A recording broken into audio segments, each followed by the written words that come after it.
பயணிகள் பாதையில் பலம் தரும் விருது, பரமனின் திருவுளம் பார்த்திடும் விருந்து.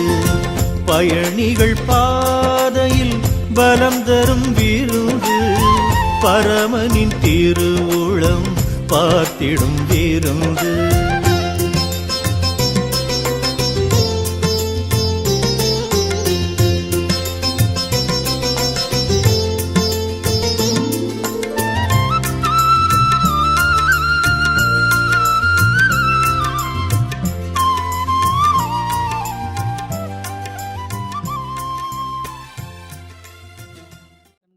ஜெபம் செய்வோம். ஏசாயா 26ஆம் அத்தியாயம் வசனங்கள் 7-8. நீதிமானுடைய பாதை செம்மையாக இருக்கிறது. மகா நீதிபரராகிய நீர் நீதிமானுடைய பாதையை செம்மைப்படுத்துகிறீர். கர்த்தாவே, உம்முடைய நியாய தீர்ப்புகளின் வழியிலே உமக்கு காத்திருக்கிறோம். உமது நாமமும் உம்மை நினைக்கும் நினைவும் எங்கள் ஆத்துமா வாஞ்சியாக இருக்கிறது. என் ஆத்துமா இரவிலே உம்மை வாஞ்சிக்கிறது. எனக்குள் இருக்கிற என் ஆவியால் அதிகாலையிலும் உம்மை தேடுகிறேன். உம்முடைய நியாய தீர்ப்புகள் பூமியில் நடக்கும்போது பூச்சக்கரத்துக்கடியில் நீதியை கற்றுக்கொள்வார்கள். ஜெபம் செய்வோம். மகா கிருபையும் இரக்கம் நிறைந்த எங்கள் நல்ல ஆண்டவரே, இந்த புதிய நாளின் காலை வேலைக்காக உம்மை துதிக்கிறோம், உம்மை ஸ்தோத்திரிக்கிறோம். இந்த நாளிலே ஆண்டவரே, இந்த லெந்து காலத்தில் ஒவ்வொரு நாளும் வந்து உம்முடைய பாதப்படியில் அமர்ந்து உம்மை நோக்கி ஜெபிக்கவும், ஆண்டவரே, உம்முடைய திருப்பந்தி வழியாக ஆண்டவரே கடவுள் எங்களுக்கு தந்து வருகின்ற எல்லா விதமான ஆசீர்வாதங்களுக்காக நன்றி சொல்லுகிறோம். அப்பா, இந்த நாளிலும் நாங்கள் கேட்கப் போகின்ற வார்த்தைகளை, தியானிக்கின்ற வார்த்தைகளை எங்களுக்கு ஆசீர்வதித்தருளும். ஆண்டவரே, உம்முடைய பிரசன்னத்தினால் எங்கள் ஆவி ஆத்துமா சரீரங்களை ஆளுகை செய்யும்படியாக உம்முடைய கரத்தில் ஒப்பு கொடுக்கிறோம். இயேசு கிறிஸ்துவின் நாமத்தில் ஜெபம் கேளும் பிதாவே, ஆமேன். நம் அனைவரும் இணைந்து ஆராதனை கீதங்களில் 1174வது பாடல், கிருபையால் நிலை நிற்கிறோம், உம் கிருபையால் நிலை நிற்கிறோம் என்ற பாடலை பாடுவோம். 1174வது பாடல். கிருபையால் நிலை நிற்கிறோம், கிருபையால் நிலை நிற்கிறோம், கிருபையால் நிலை நிற்கிறோம், கிருபையால் நிலை நிற்கிறோம். கிருப கிருப கிருப கிருப கிருப கிருப கிருப கிருப கிருபையால் நிலை நிற்கிறோம், தேவ கிருபையால் நிற்கிறோம். பேர் சொல்லி அழைத்தது உங்க கிருப, பெரியவனாக்கிய உங்க கிருப. பேர்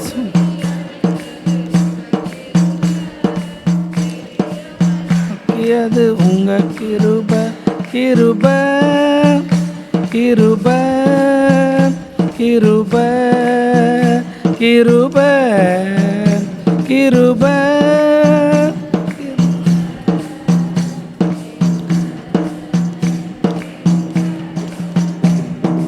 கிருபையால் நிலை நிற்கிறோம், தேவ கிருபையால் நிலை நிற்கிறோம். நீதிமானாய் மாற்றியது உங்க கிருப, நித்தியத்தில் சேர்ப்பது உங்க கிருப.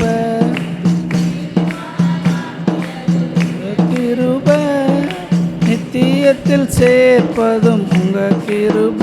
கிருப கிருப கிருப கிருப கிருப கிருப கிருப கிருப.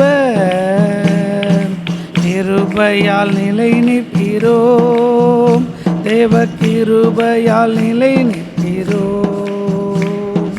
கிருபையால் நிலை நிற்கிறோம், தேவ கிருபையால் நிலை நிற்கிறோம். கட்டுகளை நீக்கியது உங்க கிருப, காயங்களை கட்டியது உங்க கிருப.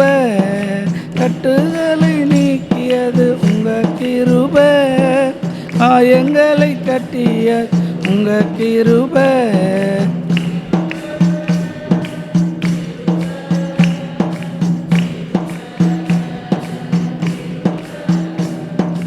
கிருபை கிருபை கிருபை கிருபை, கிருபையால் நிலை நிற்கிறோம், உங்க கிருபையால் நிலை நிற்கிறோம், கிருபையால் நிலை நிற்கிறோம், தேவ கிருபையால் நிற்கிறோம். வல்லமையை அளித்தது உங்க கிருபை, வரங்களை கொடுத்ததும் உங்க கிருபை, வல்லமையை அளித்தது உங்க கிருபை, வரங்களை கொடுத்ததும் உங்க கிருபை. கிருபை கிருபை கிருபை கிருபை கிருபை கிருபை கிருபை கிருபை, கிருபையை கொண்டாடுகிறோம், தேவ கிருபை கொண்டாடுகிறோம், கிருபையை கொண்டாடுகிறோம், தேவ கிருபையை கொண்டாடுகிறோம். கண்களை மூடி ஆண்டவரை நோக்கி பார்ப்போம். நாம் நிற்பதும் நிர்மூலமாகாமல் இருப்பதும் கர்த்தருடைய சுத்த கிருபை என்று திருமறை சொல்லுகிறது. அன்பானவர்களே, இந்த 40 நாட்கள் ஆண்டவருடைய சமூகத்திலே இந்த ஜெபத்திலே நாம் கூடி வந்திருப்பது ஆண்டவருடைய கிருபை என்பதை உணர்ந்தவர்களாய் ஆண்டவருடைய கரத்தில் நம்மை அர்ப்பணிப்போம். ஆண்டவரை கொஞ்ச நேரம் வாய்களை திறந்து கர்த்தரை ஸ்தோத்தரிப்போம். இந்த காலை வேளையிலே ஆண்டவரை தேடி தாகத்தோடு ஏக்கத்தோடு வந்திருக்கிற நம் ஒவ்வொருவரையும் ஆண்டவர் தமது பிரசன்னத்தினாலே நிரப்பும்படியாக காலையிலே ஒரு விசை மீண்டுமாக நம்முடைய முழு உள்ளத்தோடு முழு ஆத்மாவோடு ஆண்டவரை தாழ பணிந்து கொள்ள வந்திருக்கிறோம், ஆராதிக்க வந்திருக்கிறோம். ஆராதனைக்குரியவர், சகல தோத்திரத்துக்கும் உரியவர், எல்லா கனத்துக்கும் மகிமைக்கும் பாத்திரர் ஆண்டவர். ஆண்டவரை துதிப்போம், சோத்தரிப்போம். ஆண்டவருக்கு முன்பாய் நிற்கிற பொழுது ஆண்டவர் நம்முடைய காயங்களை கட்டுகின்றார். இந்த ஆலயத்தில் ஆண்டவருடைய பிரசன்னம் நம்மை நிரம்பி இருக்கிறது. நம்முடைய ஜெபங்களை ஆண்டவர் கேட்கிறவராக இருக்கிறார். நம்ம ஜெபிக்கும் போது ஆண்டவரை மட்டுமே நாம் உற்று நோக்குகிற பொழுது, ஒருமனப்படும் பொழுது ஆண்டவர் ஜெபத்தை கேட்கிறார். இந்த நேரத்தில் ஆண்டவருடைய கிருபை நம்மை நிரப்பும்படியாக ஆண்டவருடைய கரத்தில் அர்ப்பணிப்போம். ஆண்டவருடைய கிருபை, ஆண்டவரே எங்களுக்கு கணுக்கால் அளவு போதாது, முழங்கால் அளவு போதாது, எங்களை முற்றிலும் முழுவதுமாய் உடைய கிருபையினால் எங்களை நிரப்பும் என்று சொல்லி ஆண்டவருடைய கரத்தில் நம்மை அர்ப்பணிப்போம்.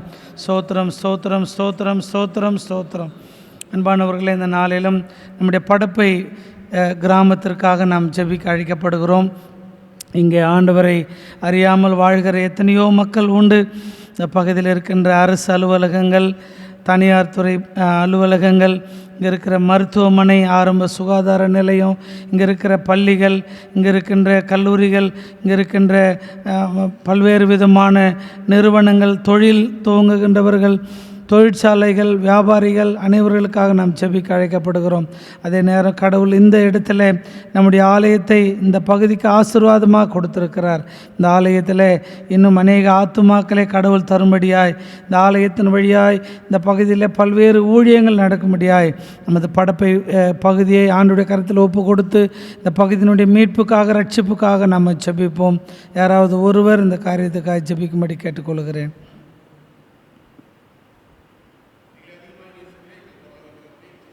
இணைந்து ஜெபிப்போம்.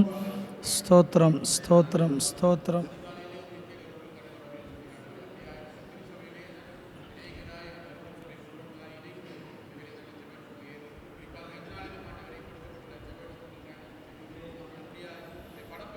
ஸ்தோத்திரம் ஸ்தோத்திரம்.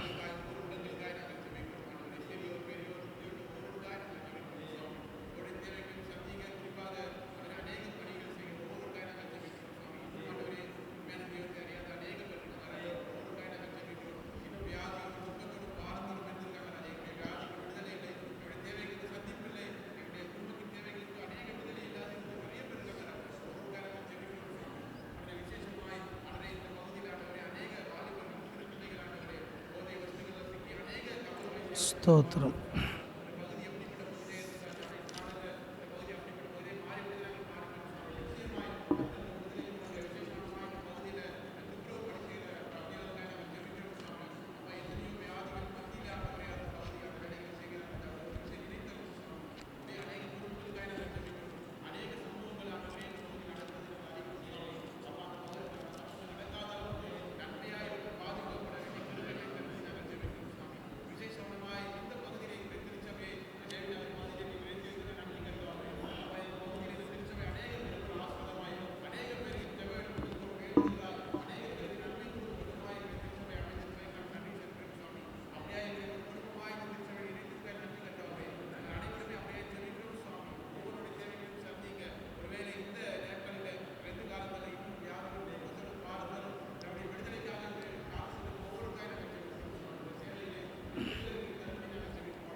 ஸ்தோத்திரம். ஸ்தோத்திரம். ஸ்தோத்திரம். ஸ்தோத்திரம்.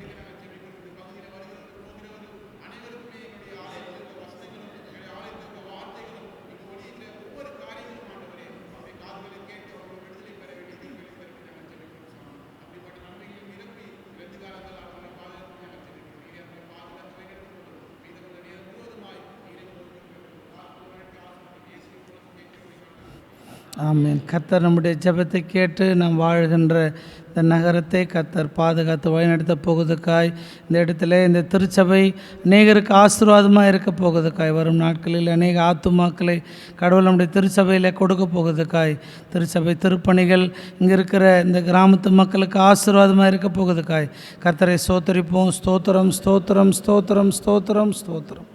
அன்பானவர்களே, நம்முடைய திருச்சபை குடும்பத்தாருக்காக நாம் தொடர்ந்து ஜெபித்து வருகிறோம். இந்த நாளிலும் பெயர் வாசிக்கிற குடும்பங்களை மனதில் வைத்து இந்த குடும்பத்தின் ஆசீர்வாதத்துக்காக, நன்மைக்காக, ரட்சிப்புக்காக, சமாதானத்துக்காக நாம் ஜெபிப்போம்.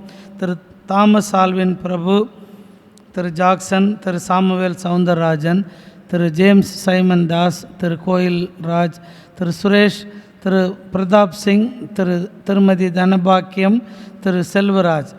மீண்டுமாக அந்த பெயர்களை வாசிக்கிறேன். Thomas Alvin Prabhu, Jackson, Samuel Soundararajan, James Simon Das, Koilraj, Suresh, Pratap Singh, Dhanabakkiyam, Selvaraj. இந்த குடும்பத்துக்காக யாராவது ஒருவர் ஜெபிக்கும்படி கேட்டுக்கொள்கிறேன்.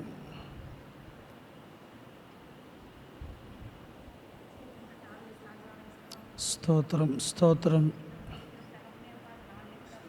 இணைந்து ஜெபிப்போம். ஸ்தோத்திரம்.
ஸ்தோத்திரம் ஸ்தோத்திரம்.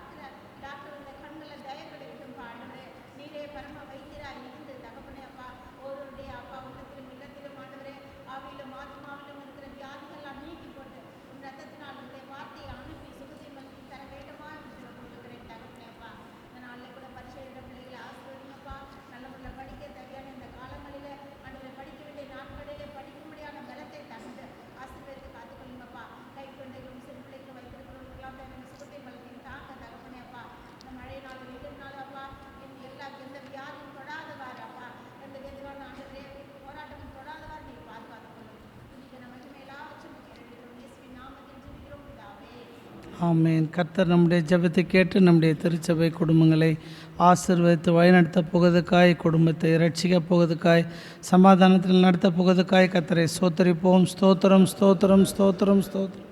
தாழ்மையில் இருந்தேன், தள்ளாடி நடந்தேன், தயவாய் நினைவு கூர்ந்தீர். தாழ்மையில் இருந்தேன், தள்ளாடி நடந்தேன், தயவாய் நினைவு கூர்ந்தீர். கலங்காதே என்று கண்ணீரை துடைத்து கரம் பற்றி நடத்துகிறேன். கலங்காதே என்று கண்ணீரை துடைத்து கரம் பற்றி நடத்துகிறேன். நன்றி உமக்கு நன்றி ஐயா, நன்றி உமக்கு நன்றி. அப்பா பிதாவே, அன்பான தேவா, அருமை இரட்சகரே, ஆவியானவரே. உட்காருவோம். லூக்கா 18ஆம் அத்தியாயம் 9 to 14 வசனங்கள் முடிய படிப்போம்.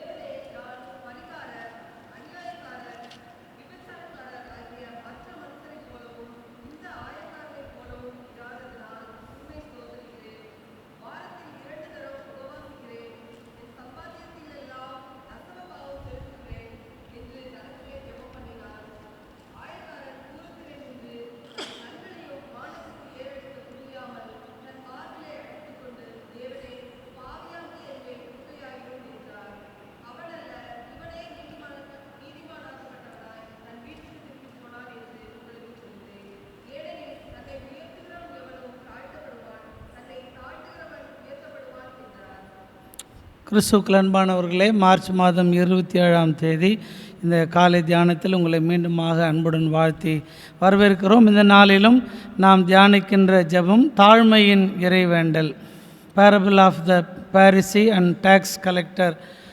அன்பானவர்களே, கந்தை கூட எதற்காவது பயன்படும், ஆனால் அகந்தை எதுக்குமே பயன்படாதுன்னு சொல்லுவாங்க. இது மறுக்க முடியாத உண்மையாக இருக்கிறது என்பதை இருவர் தேவ ஆலயத்திற்கு ஜெபிக்க சென்று ஏறெடுத்த இந்த ஜெபத்தின் வழி நாம் புரிந்து கொள்ள அழைக்கப்படுகிறோம். இந்த பகுதி தொடங்கும் பொழுதே மற்றவர்களை இழிவாக கருதுகின்ற பரிசேயர்களுக்கு பாடம் புகட்டும்படி இயேசு ஆண்டவர் ஒரு உவமையாக இந்த கதையை சொல்லுகிறதை பார்க்கிறோம். நமக்கு தெரியும், இயேசாமி கதையோட கருத்தையும் இணைந்து சொல்லுவதில் மிக சிறந்தவர். ஒரு ஊரில் ஒரு ராஜா ராணி இருந்தாங்க அப்படின்றது தான் கதை சொல்கிறதுக்கான வழக்கமான பாணி.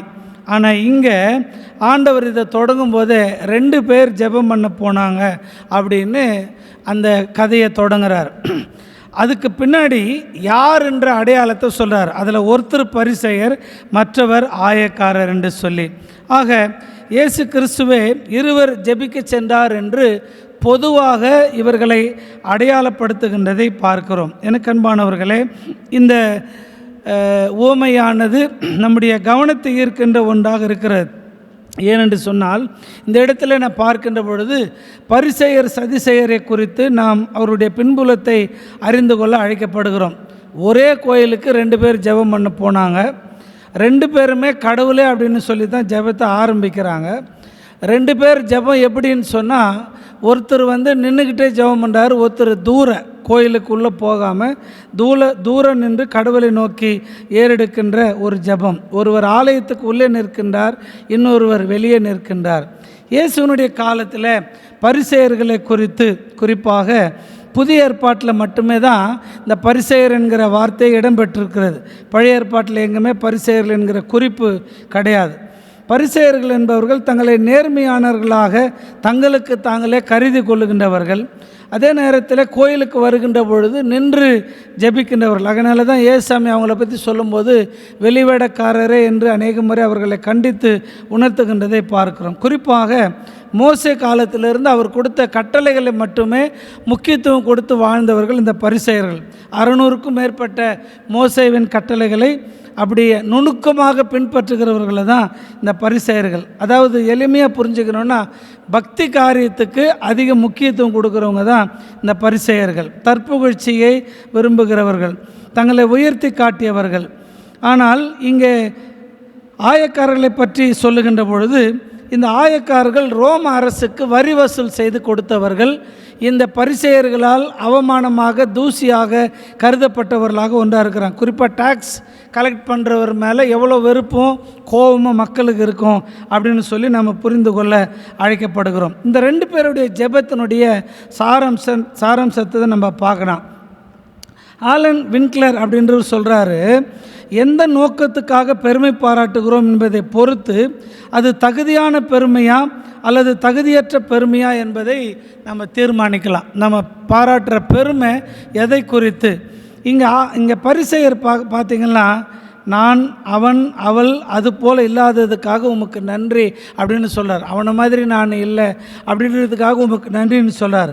2வது, வாரத்தில் 2 முறை நான் உபவாசம் இருக்கிறேன் என்று சொல்கிறார். 3வது, என்னுடைய வருவாயில் 10ல் 1 பங்கை நான் கடவுளுக்கு கொடுக்குறேன் அப்படின்னு சொல்கிறார். ஆக இந்த பெருமை என்பது ஒரு ஒப்பீட்டு பெருமையாக இங்கே பார்க்கிறது. அதாவது நான் வெள்ளையாக இருக்கிறேன் அப்படின்றதுக்காக மற்றதை கருப்பாக காண்பிக்கின்ற ஒன்று இந்த பரிசேயனுடைய ஜெபத்தில் வெளிப்படுகின்றது. 2வது, ஆயக்காரன் தன்னை பற்றி எதுவுமே பேசலை. இறைவா, இதோ நான், இதுதான் நான், இவ்வளவுதான் நான் என்று சொல்லி தன்னை தாழ்மையோடு கடவுளை நோக்கி அடையாளப்படுத்துகின்ற ஒருவராக இங்கே பார்க்கலாம். அன்புக்குரியவர்களே, ஒப்பீட்டளவில் இந்த ஆயக்காரன் தன்னை தாழ்த்துகின்றதை நாம் பார்க்கலாம். பாவியாக என்மேல் இரக்கமாயிரும். அன்புக்குரியவர்களே, யூத பாரம்பரியத்தின்படி இந்த ஆயக்காரர்கள் என்பவர்கள் இந்த பரிசேயர்களாலும் சமயத்தாலும் அங்கே வாழ்ந்து கொண்டிருந்த யூதர்களாலும் வெறுத்து ஒதுக்கப்பட்ட ஒரு சூழ்நிலையில் ஆலயத்துக்கு உள்ளே கூட போக முடியாமல் ஆலயத்துக்கு வெளியிலே நின்று கடவுளை நோக்கி வேண்டுதல் செய்கின்ற ஆயக்காரனுடைய ஜெபத்தை நாம் பார்க்கலாம். இந்த பகுதியை முடிக்கும்போது லூக்கா சொல்கிறாரு, நீதிமானாக தன்னை நினைத்தவன் பாவியாக திரும்புகிறான், பாவியாக வந்த ஆயக்காரன் இங்கே நீதிமானாக திரும்பி செல்கிறதை பார்க்கிறோம். நீதிமொழிகள் 29:23 இருமாப்பு ஒருவரை தாழ்த்தும், தாழ்மையான உள்ளம் ஒருவரை உயர்த்தும் என்று சொல்கிறார். இந்த ஜெபத்தில் இன்னொரு 2வது காரியம், அதை நம்ம உற்று பார்க்கின்ற பொழுது யாக்கோபு 4:10 சொன்ன மாதிரி கடவுள் முன் உங்களை தாழ்த்துங்கள், அவர் உங்களை உயர்த்துவார். இதில் இவங்க 2 பேருடைய பாடி லாங்குவேஜை நம்ம கொஞ்சம் கவனிக்கணும். இங்கே பாருங்கள், ஃபஸ்ட்டு பரிசேயர் என்ன பண்ணுறாரு, ஆலயத்தில் போய் நின்றுக்கிட்டே ஜெபம் பண்ணுறார். அது ஒரு வகையில் அவங்களுடைய ஒரு பழக்கமாக இருந்தது என்று சொல்லுகிறார்கள். ஆனால் இந்த ஆயக்காரன் பார்த்தீங்கன்னா சற்று தள்ளி நின்று ஜெபிக்கின்றதை பார்க்கலாம். அப்படின்னா என்ன சொல்கிறாங்கன்னா, கோயிலுக்கு வரும்பொழுதே இந்த பரிசேயர் தனக்கு முன்னாடி யார் போகிறாங்க பின்னாடி யார் போகிறாங்கன்னு பார்த்துக்கிட்டே அவர் வந்திருக்கணும். 2வது, பரிசேயர்கள் சத்தமாக ஜெபிப்பதை வழக்கமாக கொண்டிருப்பாங்க. அதனால தான் ஏசாமி இவங்க சந்த வெளியில் அங்கங்கே நின்று ஜெபம் பண்ணுறாங்கன்னு அவங்கள கண்டிக்கிறார். அதாவது தான் சொல்கிறது கடவுளுக்கு கேட்குதோ இல்லையோ, தன்னை சுற்றி நிற்கிறவங்களுக்கு அது கேட்கணும். நான் என்னென்ன பண்ணுறேன் அப்படின்னு சொல்கிறது சத்தமாக அவர் கடவுளை நோக்கி ஜெபித்தவராக பார்க்கலாம்.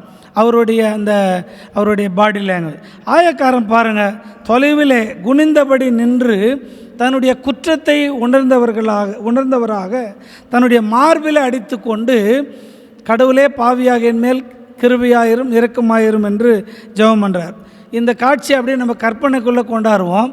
இப்படி 2 பேர் நிற்கும்போது இயல்பாக ஒரு சராசரி மனுஷனாக ஒருத்தன் மாரில் அடிச்சுன்னு அழும்போது அங்கே நிற்கிற யார் வேணால் போய் அவர் கையை பிடிச்சி எப்போ அழாத ஏன் அழுவுறன்னு சொல்லி அவரை கேட்குற உணர்வு நமக்கு இயல்பாக எழும்பும். ஆக இந்த ஜெபம் என்பது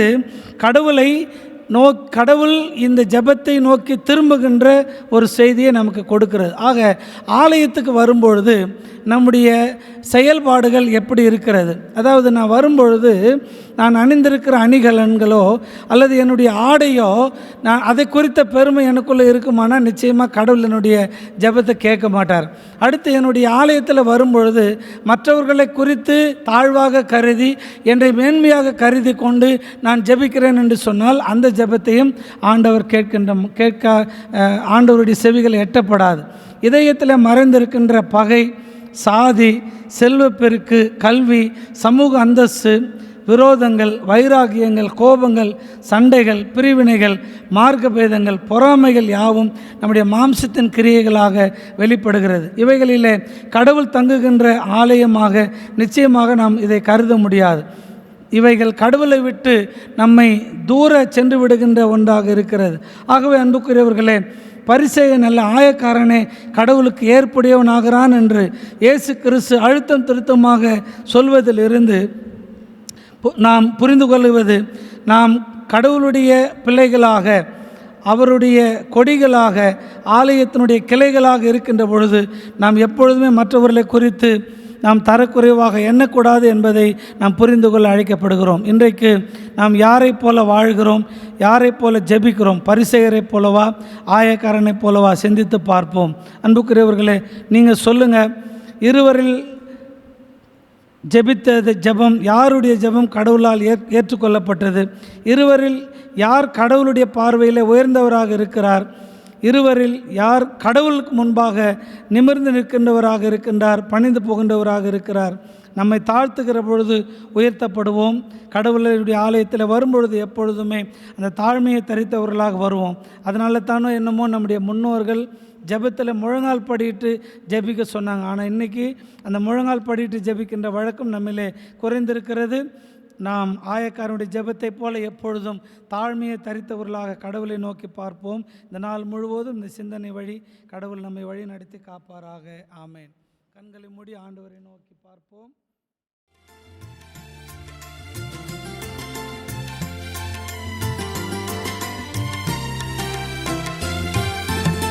படைப்பதின் அழகு, படைத்தவர் பரிவு, பணிந்துமே நன்றி படைத்திடும் விருந்து. படைப்பதின் அழகு, படைத்தவர் பரிவு, பணிந்துமே நன்றி படைத்திடும் விருந்து. அடிமைகளுடன் வந்து விடுதலை அருளும் ஆண்டவர் அருள் நினைவாகிடும் விருந்து. அடிமைகளுடன் வந்து விடுதலை அருளும் ஆண்டவர் அருள் நினைவாகிடும் விருந்து.